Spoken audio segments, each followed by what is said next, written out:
Should start now. Hi guys, my name's Jen George. I'm from Tammy, Like-Minded Bitches, etc. And today we're here with Pan from EatClub. Pan, how you going? Good, thank you. How are you? Thanks for having me. Thanks for coming along. It looks like it's beautiful weather in Melbourne. Yeah, it's perfect weather in Melbourne. 24, nice and sunny. Looking forward to getting out in a minute. Awesome. So what is EatClub? What does it do? Yeah, cool. EatClub is essentially last-minute yield management for restaurants. So it allows restaurants to, all in real time, use dynamic pricing to fill tables at times of the day where they've got empty tables or at low demand periods, but very flexible, and the restaurant's in control to use it whenever they like. Awesome. And how did you guys get started with this concept? So through a couple of things, really. The idea came to us, I guess, to start with through a whole lot of unique experiences. So my experience in hospitality myself for a long time, confronted with the problem of off-peak times and how detrimental that is to sort of profitability. I was in the bar space, and you effectively do it on a very local level, giving people cheaper drinks to get them in earlier and get your night started. So I was very familiar with the concept there. And then my experience in food delivery, I guess, showed me that it was kind of amplifying the issue where restaurants had bigger periods of people not in the restaurant, and that was affecting their economics. Then with our other co-founders came to it through their own experiences, starting to dine at restaurants with lower levels of atmosphere, and it just not being as fun, and kind of losing that feel that you go to a restaurant for. Yeah, awesome. And from that concept and kind of realizing that challenge altogether, how did you then come together and really, what's that first test of really validating that? So as we were building the product, we spoke to a lot of restaurants, but I guess we didn't really know until we had built out the MVP and started selling it into restaurants. And I think we were fortunate. The MVP was built well, and restaurants were happy to pick it up and become paying customers from day one, which was really good. That's awesome. And do you find that was from your experience with the food delivery business, from getting out there and talking to customers? Is that a lesson that you kind of learned from there? Yeah. The process of setting up this company was very similar to how you'd launch a city and other sort of food tech businesses like that. You need to go up and sign up restaurants. You need to get the right density of restaurants, the right type of partners on board, and then you start marketing to your customers and get end users on board. Great. The virtuous cycle, as they say, right? Exactly, so is that exactly.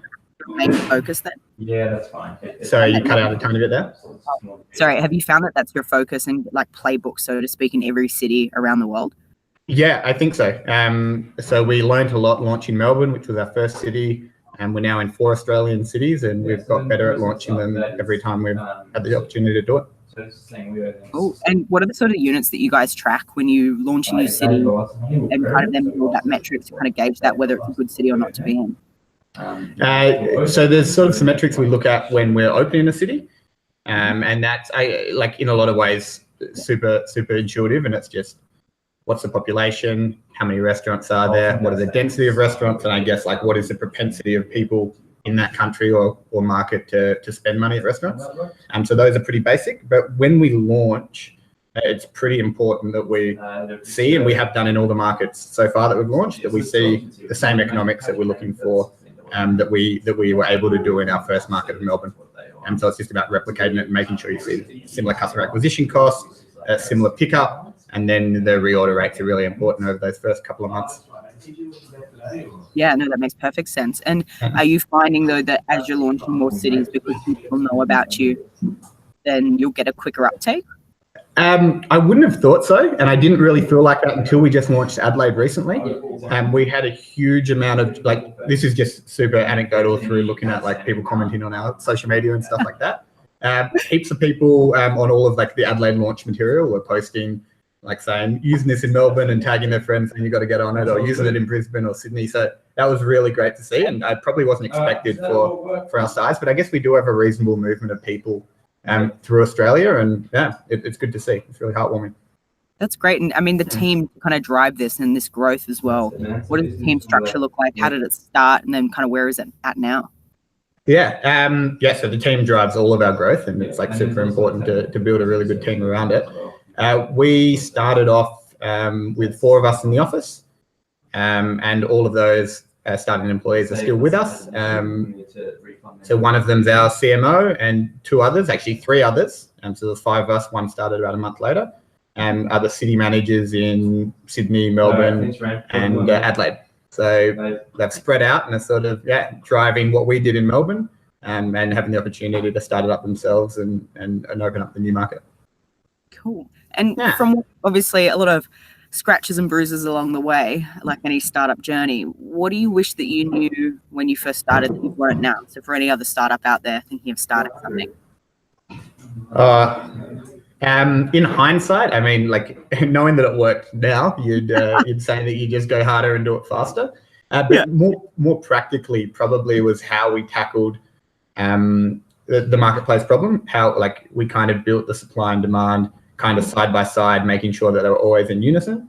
But if you know something's going to work, you can just really like overinvest in one of the sides of the marketplace to make then building the second side easier. And we probably would have gone harder on the sales. And then harder on the marketing later, as opposed to both at the same time. But I guess at the same time, we still also needed to like validate the business model in Melbourne, which meant just doing it at a smaller scale. And did you find it was harder in a cult-like city like Melbourne, where restaurants and pubs and all that is, you know, it's very culture compared to like Brisbane or Adelaide? So it's funny. Brisbane we find much more similar to Sydney, and Adelaide we find much more similar to Melbourne. Really? Which is interesting. I think in Sydney and Brisbane, a lot of the restaurants are owned by, well, a high percentage are owned by like restaurant groups and like corporate players. Whereas Melbourne and Adelaide, it's much more like sole trader restaurants, people that have opened one restaurant, poured their heart and soul into it, and it's really like their little baby. There's a mix of all of it in all the cities, but yeah, we did find that a little bit to be the case. Launching in Melbourne, I think it was the right city to start in. We got like the most diverse feedback from a huge range of different restaurant owners, and that let us sort of really tailor what we do to, I guess, Australia's most foodie market. Yeah. And from what you've achieved to date, to take it to that next level, what do you think it's going to take, and where are you guys headed? So for us, like this business is like one that works at pretty enormous scale. And I guess the challenge in Australia anyway is keeping our unit economics as strong as they are, and starting to seriously increase the spend. So that's the biggest focus in Australia. And at the same time, we're looking internationally and hoping to launch our first international market early in the new year. Great. And you've just raised recently as well. Can you tell me a bit about that process? Yeah, sure. We raised our Series A, which was it was the second funding round we went through. It was like a really comfortable process for us. We had some really great help doing it. We had brought on a few advisors and incentivized them to help us raise that money, and they did a really good job putting us in front of a lot of people. And I think probably personally, I was pretty comfortable with the whole process, except where do you start meeting people and like getting in front of people to be able to pitch to. I think that's something that, a founder doesn't know until you know. And it's, it was good to get help on that side of it. It's the same as building teams, right? You've got to understand what your weaknesses are and then backfill accordingly. Yeah, exactly. And there's always a lot to backfill on, but you find the people that can help you along the way. As long as you realize it early on, right? Exactly. So being a leader, obviously your focus and where you need to, evolve and change to suit the business is constantly, it's a moving target as the business is, day one, year 3, whatever. How do you keep evolving and adapting yourself and make sure you're continually learning and being the best you can be for the business? So far, I guess the evolution has been kind of like generally learning to be more hands-off and let go of more things that you did control at the start. I've gone through that a couple of times now with a few businesses, so it's getting more comfortable. But I think that's always a challenging thing. It's you know what I mean. Yeah, we all go through it. And then are there any podcasts or books or people, mentors that you look to get advice to keep kind of getting a different perspective? Yeah, lots of advisors. We've got a lot of great people on our board and a few advisors as well. And I talk to them very, very regularly. I have weekly conversations with pretty much all of them, and that's super useful for me. It's where I get, it's like my main sounding board, I guess. I do like occasionally read some books and I do listen to some podcasts, but more recreationally and not like hardcore academically, I guess, and then just get most of my learnings from talking to people. Cool. And then how have you guys, I guess, kind of implemented that structure? Having a board is obviously, that step of adulting. At what point did you bring that in? Was it the first funding round? Yeah, we had a board set up from the start. Our seed fund, and the board was made up predominantly of people that gave us money in that seed round. Yeah. And I think that was like a super useful thing. We set up the structure from the start. So there was, like, when we went for our Series A, it was very helpful to have all of the board minutes recorded from our, 4 or 5 board meetings before we raised that Series A. It was very transparent. There were some people on the board that, without a doubt would have helped us raise that Series A as well. So, yeah. Cool. And you guys have a very famous figure who's a co-founder or ambassador. Can you talk me through that process and decision to do that? Yeah, so we have Marco Pierre White on as a co-founder, and he acts as a brand ambassador, and is sort of our, the face that we have out in the media, and he answers a lot of questions when we do a media release or anything like that. The process for getting him on was like cold emailing until we got a response, and slowly got the idea in front of him, and he really liked the idea, which I think we're incredibly fortunate to have him on board, and he's been a massive help getting the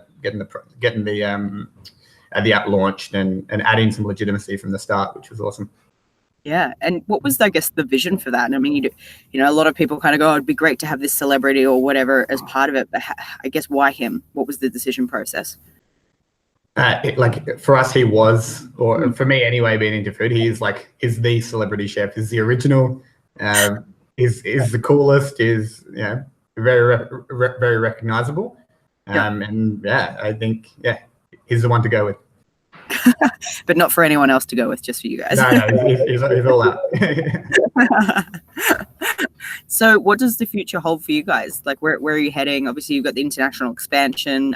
There's a lot of startups, especially in the Australian scene, who get to a certain point within Australia, and then they either have to get off the island or they stay here. What was the decision process around that? How you think you guys are going to tackle it? Well, so first of all, the Australian market is actually a really good market for this business, and the unit economics work really well. And we see this as being like a really substantial, profitable part of our business. But like anything, you need to keep expanding, and you pretty quickly run out of cities to expand in Australia. And there's a couple more we have to go that we'll be rolling out over the next 6 months to a year. But beyond that, it's looking internationally and probably focusing most of our attention on the US to start with. And how did you pick that market? A lot of people go to the UK because it is a similar customer base, high population, etc. Why the US? So mainly to do with those metrics that we mentioned earlier. On paper, there's a lot of US cities that are the best markets in the world for this type of business. I think a lot of people go to the UK because there's some other similarities as well, like a similar legal system, friendlier in terms of visas for Australians, et cetera. But for us, America is kind of like the jewel of the startup scene. I think if you're going to start it anywhere, the US is definitely a great place to be, and we're just excited for the challenge and want to go as big as we can with it. So America for us was the one. Great. And do you think you guys are going to build a team over there, or can you do it all from here, or how do you think that's going to look, if I can ask that? Yeah, for sure. I mean, it's a mix. It's both local and utilising our head office and what we've learned here in Australia as well. So it's going to be a mix of the two. Cool. And kind of grabbing that culture from here and replicating that is always difficult, especially as the team grows. So what do you think is going to be some of the challenges you're going to come up against, and how do you think you're going to overcome them? I guess what we want is like a high performing team in the US like we have in Australia, and we're not necessarily wanting to mimic the Australian culture in America. We just want to build another high performing culture. So I'll be there, I guess, learning the best way to do that once I get over there. And we're not going to be too strict on making sure it feels like exactly the same company. We just want another working company in the US. Cool. So you're not going to say how you're going and everyone look at you funny going, I don't understand what you're saying. Yeah, exactly. No, Yeah, we're not just gonna have a little Australia in America. Cool. And what are the other startups, I guess, you guys are seeing that have tackled the international expansion well? So Australian companies or generally? Just in general. Yeah, I guess I think there's lots that we look to. Before us, I guess the food delivery companies are like a pretty easy one to watch. They all bloomed in one particular market and then very quickly raised a huge chunk of money and expanded globally. And I guess that kind of is a bit of a blueprint for us to follow. And we just hope that there's the same investor heat in the market and we should be fine. Yeah, perfect. That would be lovely. Yeah, exactly. Obviously, there's a lot of consolidation going on across the world in marketplaces. If you look in the pet sitting, walking space, Rover did Dog Vacay first in the US and then took out Dog Buddy in the UK for their European expansion. There's been talks that Uber's going to acquire Deliveroo, but haven't been able to get to the right valuations. Do you think that there's going to be much more consolidation, especially in your space, or what do you think is going to happen? What are you seeing? Yeah, I think the global consolidations are generally how are like the most common exit opportunities for founders in these type of businesses, and I think that's it's what everyone should be looking for, depending on whether you're wanting to be the player that stays in the market and acquires others, or merge, or you want to be taken out. I think that's one of the reasons why these type of businesses are so attractive to both entrepreneurs and investors. And it's really good opportunity. It's like they're very globalized players. They pop up somewhere, they'll pop up everywhere. And they often the economics are often based on pretty enormous scale. So dominate a market, any market, and it probably lead to an opportunity for consolidation, which I think is positive. Yeah. And do you think there's VCs who have a very black and white view on this? Entrepreneurs starting a business with the mindset of an exit up front is a no-no or an absolute must. What's your view on that? I don't know. My view is that you're starting a business and that you're taking people's money and they want a return, and you just need to know, have some ideas of where that return is going to come from. We definitely will only be creating a sustainable business, and we don't I don't think there's any room to do these businesses now where you just pump them up and then flog them off, and they never really had any the core unit economics didn't work out and the business was never going to be sustainable. But you do need to have a return in mind for your investors if you're taking the money from them. You'd hope so. I think so. And I guess from your team, how do you think you're going to keep evolving them as leaders so that you can keep hiring the right people underneath them as you grow? Sorry, can you repeat that one more time? Cut out a tiny bit. Sorry, team development. I know you did an annual catch up. Can you walk me through how you're doing that and keeping everyone developing in your team? So just empowering lots of people to step up. There'll be, I guess, more of a hierarchy than there is now. I don't really like the word hierarchy, but there'll be more structure. People there'll be structure. There'll be people will have the responsibility of developing the people around them, and it's just a bit more decentralized. So super important that we develop the people that we have now to be those people, and that they can continue to impart their wisdom on everyone around them and continue to build what we've built here, kind of balloon it out. And are these things that you've learned from the previous businesses that you've been involved with? Yeah, absolutely. And probably lots of things I've learned that didn't go the right way. Expansion is, I guess, a super risky thing for businesses. I think it's often much easier to do it on a smaller scale than when you try and replicate it. You forget how different everybody is and how different everybody works. So I think I've got a lot of lessons from those past experiences that we're trying to make sure work out a lot better for us. Great. And look, it sounds like you guys have a really exciting business and big things to come. But how can people support you guys? Sorry, one more time again. I've got a bit of noise happening in the office now. I think lunchtime's just about to start. Exciting team. Yeah.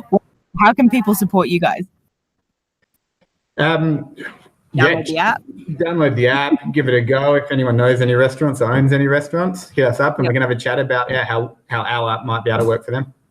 Great. So it's eatclub.com.au? Yeah, or just straight to the App Store, search in EatClub.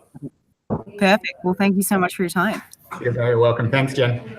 See you guys.